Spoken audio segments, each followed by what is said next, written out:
Welcome back, dear listeners, to another tale that will touch your hearts. Before we begin today's story, I want to take a moment to thank each and every one of you. Your continuous support, your kind comments, and those little hearts you leave on every post mean the world to me. Your feedback has not only helped me grow this channel, but has also inspired me to bring you new stories day after day. Imagine, if you will, a cold winter's evening where our story begins.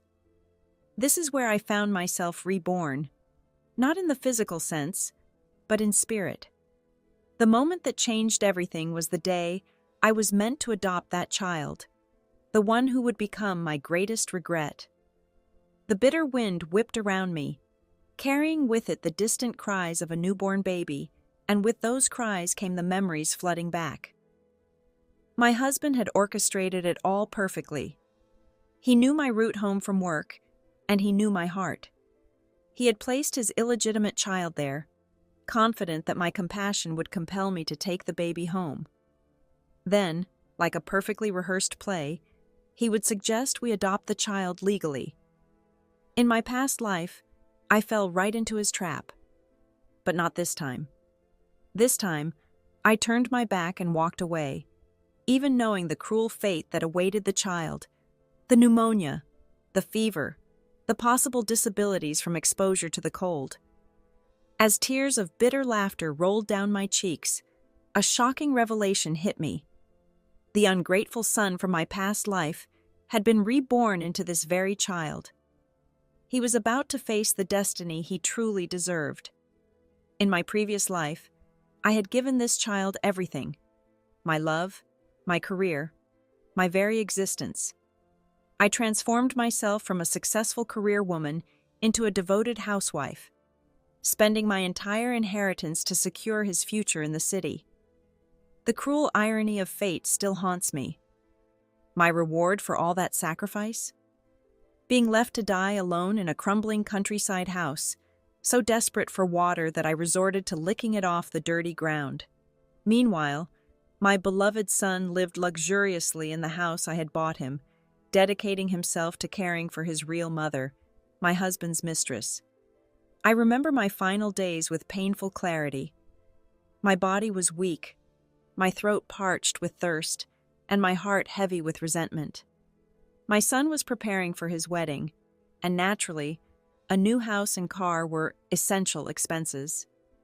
He had his sights set on an expensive duplex in the city center, where property prices soared into the millions. His future wife, Lily, was particularly demanding, and he refused to consider a mortgage.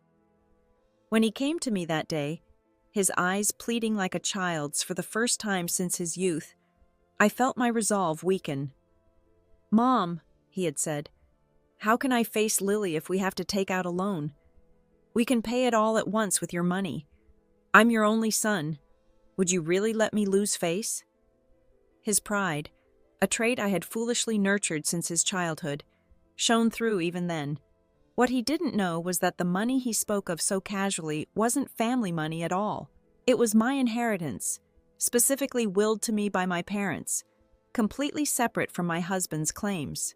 Money had always been a sore spot in our marriage. Jason, my husband, had carried a grudge ever since my parents left their inheritance solely to me. He saw it as a sign of distrust, giving me the silent treatment for weeks. It wasn't until Ethan came into our lives that things seemed to improve, though looking back, I see how shallow that improvement was. Jason never spent a penny on our family after that.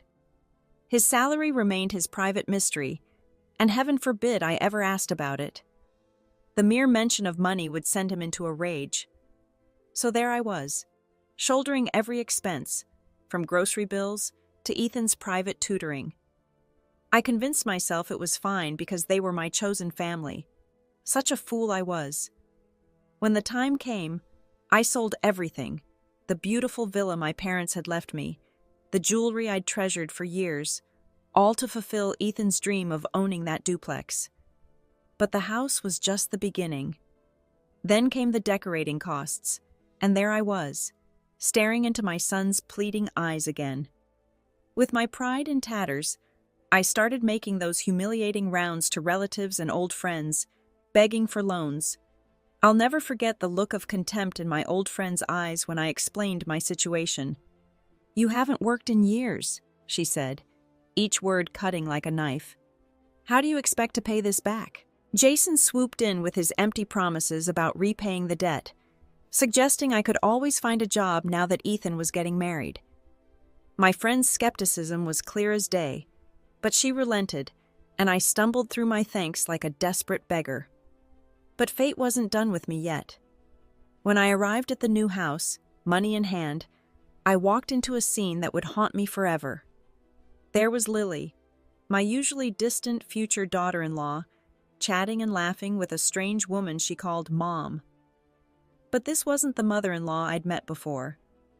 As I watched, frozen, this woman patted Lily's hand, cooing about how she'd protect her if Ethan ever mistreated her. Then Ethan appeared, using a sweet, childish tone I'd never heard before. "Mom," he said to this stranger, "who's your real son?" That's when it hit me. The woman's features mirrored Ethan's perfectly. My blood turned to ice as the pieces fell into place. I lost control. Years of betrayal and lies erupted as I confronted my husband.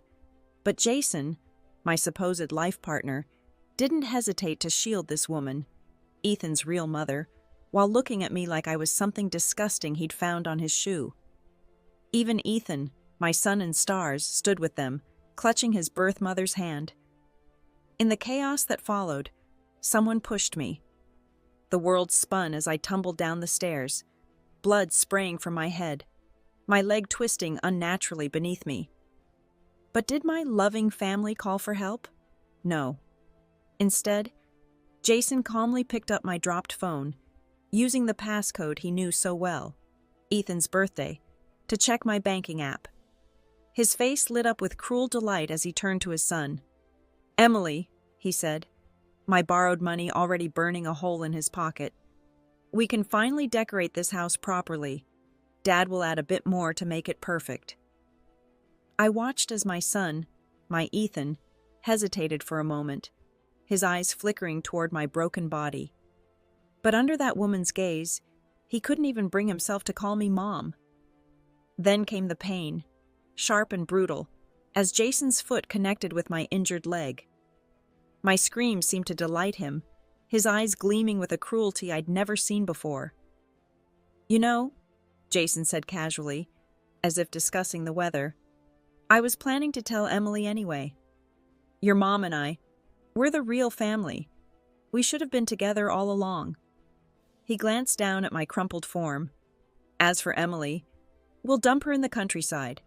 No one knows her there, and she won't be going anywhere with that leg." I lay there, my mind refusing to accept that this elegant man I'd married had transformed into this monster before my eyes. When his mistress, the woman I'd come to hate, softly called Ethan, my son didn't hesitate. "Dad, you decide everything," he said, sealing my fate. They took me to Jason's hometown, a place I'd seen only once when we first married. I remember how its poverty had shocked me then, my privileged upbringing making me vow never to return. Yet here I was, a broken doll discarded in a decaying wooden house, with nothing but the howling wind for company. The final twist of the knife came from Lily, my almost daughter-in-law, who took pleasure in revealing the truth. Ethan was never meant to be mine. The adoption was an elaborate charade, a perfect plan to make me raise another woman's child while pouring my heart and soul into him. All along, Ethan had known his real mother, that woman who now looked down at me with those insufferable eyes full of pity. I became unhinged, crying, screaming, cursing like a woman possessed. Jason watched with disgust. Ethan turned away in shame, and that woman, those eyes of hers, haunted me. They looked at me like I was some pathetic creature, barely worth the effort of contempt. Then everything changed. One moment I was freezing to death in that miserable house. The next I was standing in clean, warm clothes, my hands smooth and unbroken. Confused passers-by stared as I stood there, trying to make sense of it all. I had been reborn. With trembling fingers, I grabbed my phone, not caring as my nails caught and broke on the bag's zipper. The date glared back at me, December 29th, 2002. A hysterical laugh bubbled up from my chest, mixing with my tears. This date, this cursed, blessed date, was the day I had found Ethan. For 24 years, I had celebrated it as his birthday, planning elaborate parties, showering him with love. Then I heard it, the piercing cry of a newborn cutting through the winter air. The same cry that had changed my life once before. The baby's cry drew me forward like a magnet, 2 steps before I caught myself. Looking around, memories flooded back. This desolate shortcut near my family's old villa, my childhood hideaway, where I'd once believed fate had led me to Ethan. How naive I'd been. The truth was far crueler. Jason had orchestrated everything, knowing exactly where to leave his illegitimate child for me to find. Standing there, I felt an almost dizzying sense of power. Fate had given me a second chance, bringing me back to this pivotal moment. The baby's cries that once would have broken my heart now filled me with a dark satisfaction. Let him cry. Let Ethan feel the cold he'd eventually repay me with. Memories washed over me. Countless nights spent by his sickbed. Countless days rushing through storms to get him to school. I remembered giving him my coat one frigid afternoon, ending up with a fever myself. Yet I still dragged myself out of bed the next day, terrified something might happen to him on his way to school. What a fool I'd been. Looking around the empty wasteland, I had to admire Jason's thoroughness. He'd planned it perfectly. No witnesses, no loose ends, just a crying baby and my predictable compassion. For 20 years, he'd kept this secret, knowing exactly how to manipulate my kindness. This time, I didn't even spare the child a second glance. Let's see how Jason handles this without my cooperation. Let's see him try to explain bringing home his illegitimate child without my unwitting consent. When Jason called, I was trying on an exquisite and expensive dress at the mall. In my past life, I'd fallen for his lies about saving for our future, while he spent hundreds on cigarettes without a second thought. After Ethan came, I'd practically stopped buying anything for myself, hoarding every penny for his upbringing. And for what? To raise a viper in my nest. The phone kept ringing. I watched it for a long time, savoring the moment, before finally answering. Jason's voice carried barely concealed panic. "Ching, your boss said you left work hours ago. Why aren't you home?" A plan formed in my mind, sweet as honey and sharp as a blade. I forced my voice into a gentle worry, masking my hatred. "I'm at the hospital," I lied smoothly. "Don't wait up for dinner. My phone's dying, and the doctor's calling me in. I'll talk to you later." I hung up with a smile playing on my lips. Right now, Jason was probably imagining me at the hospital with his abandoned baby. But I understood him better now. He wouldn't dare return to check the spot where he'd left the child. Too risky. What if I called the police? What if they searched the area and found him lurking nearby? How would he explain his presence? Yet he couldn't relax either. Every passing minute in the freezing winter would torment him. Would the baby survive? Would his perfect plan unravel? The thought of his mounting anxiety was deliciously satisfying. I took my time at the mall, shopping until 8 p.m., leaving with arms full of bags. But I wasn't done torturing him yet. I made a special stop at a nearby clinic, asking them to bandage my broken nail with exaggerated care. By the time my taxi pulled up to our house, the house from my memories, it was almost 9 p.m. Through the darkness, I spotted Jason's figure pacing like a caged animal. When he saw me, he rushed over, face etched with perfectly crafted concern. In my past life, such a display would have melted my heart. Now, I noticed how his eyes darted to my hands first, disappointment flashing across his face when he saw shopping bags instead of a baby. "Ching, what's this?" he stammered. his acting suddenly clumsy now that I could see through it. "Weren't you at the hospital? What's all this?" I played innocent, my voice light and carefree. "Oh, just some new clothes for the new year. Want to see if they look good?" In my previous life, during those final moments in that cold, abandoned house, I'd fantasized about violent revenge. But now, face to face with Jason, my hatred felt like a controlled flame. I was almost enjoying our little chat, watching him squirm. Once inside, he couldn't contain himself any longer. I answered with calculated casualness. "Hospital? Oh, right, I broke a nail after work and went to get it checked. Look," I held up my bandaged hand pitifully. "The doctor said it needs 3 days to prevent infection." The truth? The nail was barely scratched. The doctor had looked at me like I was crazy when I insisted on bandaging such a minor injury. But I didn't care. This tiny broken nail was now more precious to me than any of them. I watched with hidden satisfaction as the color drained from Jason's face. "When exactly did you go to the hospital?" "Oh, I was near Wanda Mall when I got your message," I replied with innocent sweetness. "When I rushed to check my phone, I scratched my nail. So I went to the hospital instead." I wasn't lying. Jason had indeed texted me, desperately hoping I'd find Ethan quickly.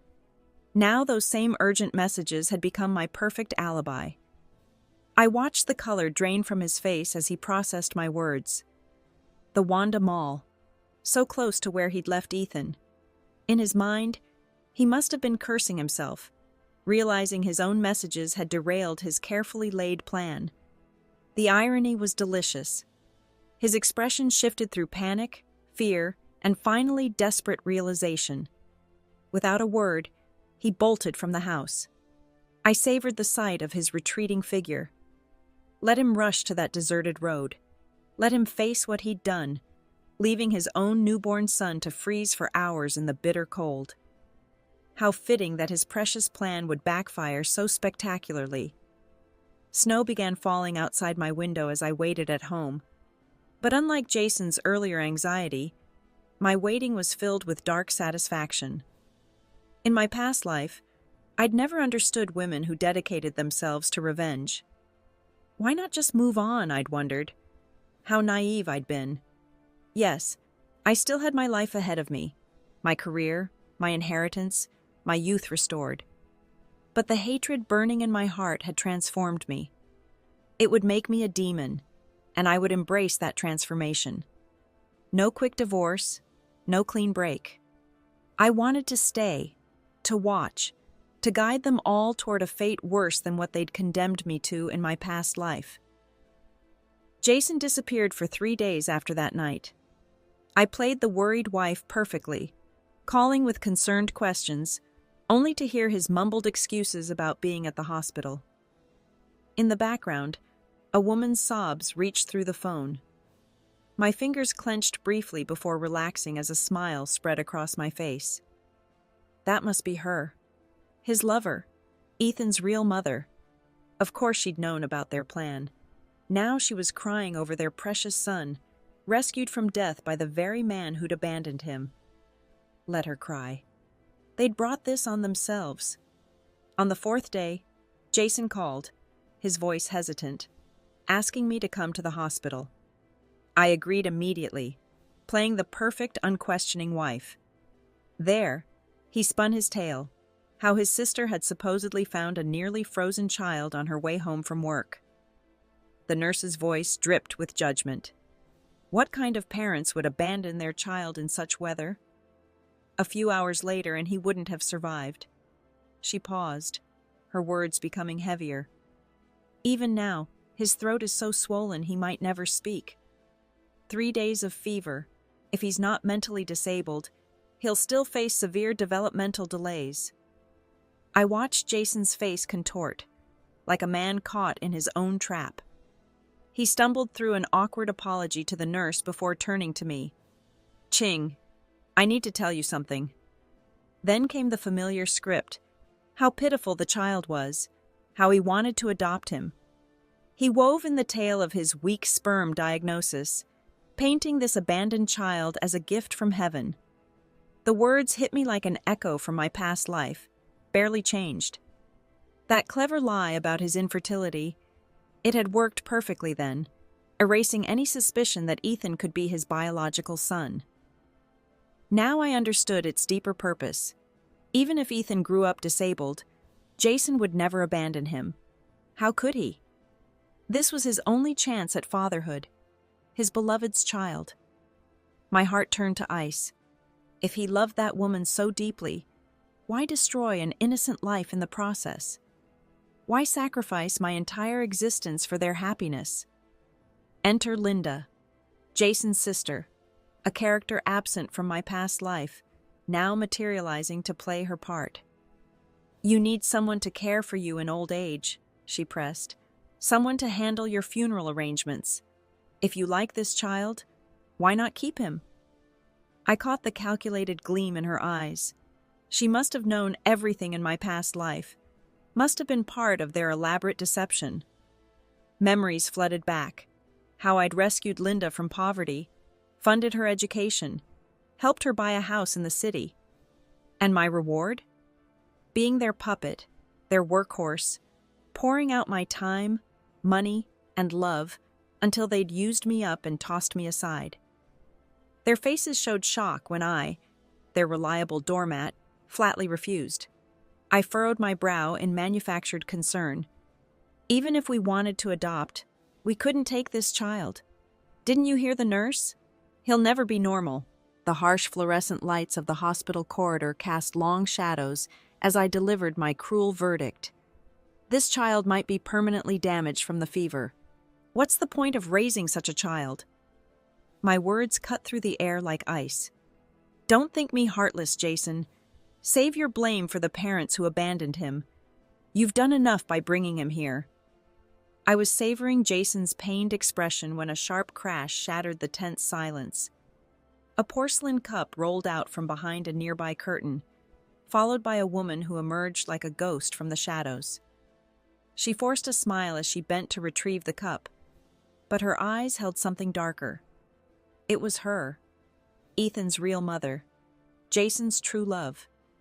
Gone was the elegant woman I remembered from my past life, replaced by someone wearing threadbare clothes, her face carved with exhaustion and worry. "Who is she?" I asked, feigning ignorance. Linda jumped in quickly, her voice slightly too high. "Sister-in-law. She's my friend. We found the baby together today." The lie hung heavy in the air. I couldn't help but laugh, a sound devoid of warmth. Turning to face them, I mixed pity and warning in my voice. "Let me be clear. I won't agree to adopt a disabled child. A healthy one, perhaps, but not this one." The woman's head dropped at my words. Her hands clenched so tight the veins stood out like rivers on a map. I pretended not to notice as I walked away, deliberately avoiding even a glance at the small figure in the hospital bed. My mind wandered to the Ethan I had known in my past life, the golden boy in designer clothes, his fingers dancing across piano keys, his calligraphy praised by masters, the prince of his school admired by all. But this Ethan, a mute child, possibly disabled, destined for a life of struggle. "Your tragedy isn't my doing," I thought coldly. "Blame those who brought you into this world." What I didn't know then was that the tiny baby in that bed had opened his eyes with a flash of recognition and fear. The Ethan from my past life, reborn into this cruel new reality. Time moved forward. Under my threats of divorce, Jason abandoned his adoption plans. Linda took the child instead, and in a twist of fate, named him Ethan, giving him her family name. I played ignorant of the truth, but at Linda's daughter's birthday party, I couldn't resist stirring the pot. With calculated sweetness, I placed a silver bracelet, meant for the birthday girl, on Ethan's small wrist. "Mia, darling," I cooed, "be a good girl. Your little brother is younger. You need to share." The effect was immediate. Mia erupted in fury, her small hands grasping for the bracelet. "Why should I? He's not my brother. He's that woman's son. Daddy, Make him leave. Don't let him take my things." Linda rushed to quiet her daughter, face flushed with embarrassment. Jason's expression darkened like a thundercloud, while Linda's husband watched from the sidelines, offering only a few mumbled words of respect toward Jason. I hid my satisfaction behind a neutral mask, remembering how different things had been in my past life, where Mia had worshipped the ground Ethan walked on. Back then, he had been her beloved older brother. Now, just an unwanted intruder, a thief of her belongings. Jason's solution was predictably simple: buy another silver bracelet for Mia. As I watched his face cloud with displeasure, I couldn't help but smile inside. Everything was proceeding as planned, but it wasn't time yet. The real revelation came when Ethan turned 4, and I discovered he'd been reborn with his memories intact. By then, Linda's life had veered dramatically from the path I remembered. In my past life, she'd been a rising star at her company, climbing to management with grace and poise. She'd boldly refused her husband's plea for another child, channeling all her love into Mia. But this Linda was a shadow of that woman, exhausted, overweight, and several months pregnant. Her days started before dawn, trapped in an endless cycle of grocery shopping, cooking, and tending to her increasingly demanding family. Her husband who treated her like a servant, her bitter daughter who grew more difficult by the day, and her adopted son, mute and fragile Ethan. I often lingered near Jason's office, where his true colors showed through closed doors. One day, his voice carried clearly as he berated Linda over the phone. "You can't even control your own daughter? Ethan's being bullied in your house, and you do nothing. What exactly are you doing all day? You're unemployed, for God's sake. Isn't the $4,000 I give you each month enough compensation?" His arrogance made me want to laugh. Jason had always been tight with money. In my past life, he'd made me pay for even Ethan's school supplies. Now, without me as his personal bank, his monthly salary of $10,000 was stretched thin, with a third going to support his hidden family. The guilt and gratitude he'd once felt toward Linda for raising his son had evaporated like morning dew. My private investigator's report revealed an interesting detail. Jason was scrimping and saving for his boss's mother's birthday gift, desperately hoping for a promotion. He'd even cut the monthly allowance to Ethan's mother from $6,000 to $4,000, matching what he gave for Ethan's care. The investigator estimated Jason could save $40,000 by the celebration date. I knew something Jason didn't. His boss's wife came from old money. In my past life, I'd casually handed Jason $200,000 for a gift that had impressed his superiors, smoothing his path to becoming deputy director.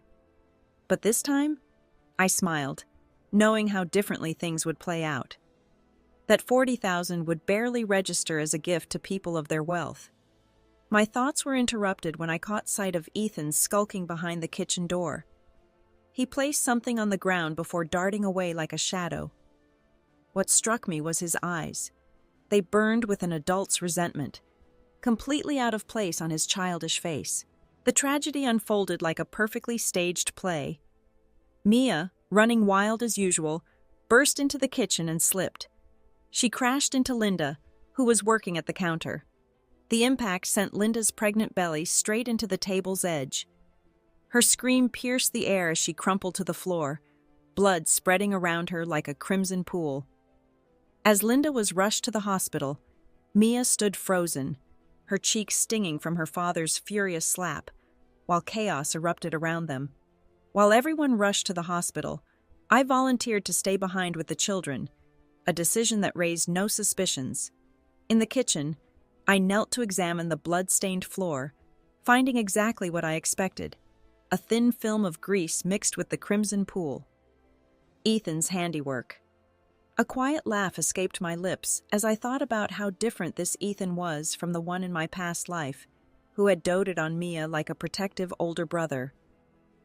I remembered his words from that other life, how he'd secretly counseled Mia never to become like me, a mere housewife, ignorant of the world's ways. The memory of his disdain still stung, even now.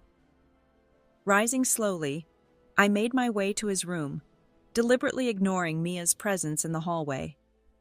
The door stood ajar, and when Ethan saw me, surprise flickered across his face, quickly replaced by something else: anticipation. That look made me pause. What was he hoping for? Did he expect me to shower him with the same love and attention I had in my past life? Then it hit me. This wasn't the wide-eyed gaze of a child seeing a distant aunt.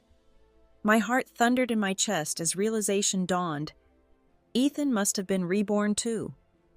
The irony of heaven's twisted gift almost made me laugh out loud. I dug my nails into my palms, forcing myself to stay in character. "Ethan," I said softly, "do your mom and sister Mia mistreat you? Is that why I saw you putting something on the floor earlier? The floor where Mia slipped?" I gestured toward the kitchen. "There's still grease there. Did you do something bad?" Panic flashed in his eyes. His hands moved frantically, trying to explain what his mute lips couldn't say. How pathetic. In my past life, I'd raised him with every advantage, only to be repaid with ingratitude. And now, he couldn't even execute a simple act of revenge without getting caught. Did he really think no one would suspect a 4-year-old? The door burst open as Mia, who'd been listening outside, exploded into the room. Her small hand cracked across Ethan's face with surprising force, sending him stumbling backward. "You bastard!" she screamed, her earlier fear transforming into pure rage. "How dare you try to hurt me?" She'd swallowed my implications whole, her young mind easily convinced of Ethan's guilt. Ethan, smaller and weaker than his older sister, could only endure her assault. But his eyes, they burned with a hatred far too mature for his age. I understood its source all too well. Despite Linda knowing Ethan was her nephew, his life had become a gauntlet of small cruelties. Linda's husband resented this child who wasn't his own, and his attitude had infected Mia, who not only claimed all of Jason's gifts meant for Ethan, but delighted in tormenting him. The torments were endless and creative, leaving him in soiled diapers throughout the night while claiming she'd changed them, adulterating his milk powder with flour, drawing crude pictures on his face with permanent marker. His inability to speak meant these abuses often continued until physical signs of distress finally caught Linda's attention. Through it all, Ethan could only suffer in silence, his mute condition a perfect prison for his adult consciousness. Each time Mia's torments left visible marks on Ethan, Linda would rush him to Jason while scolding her daughter.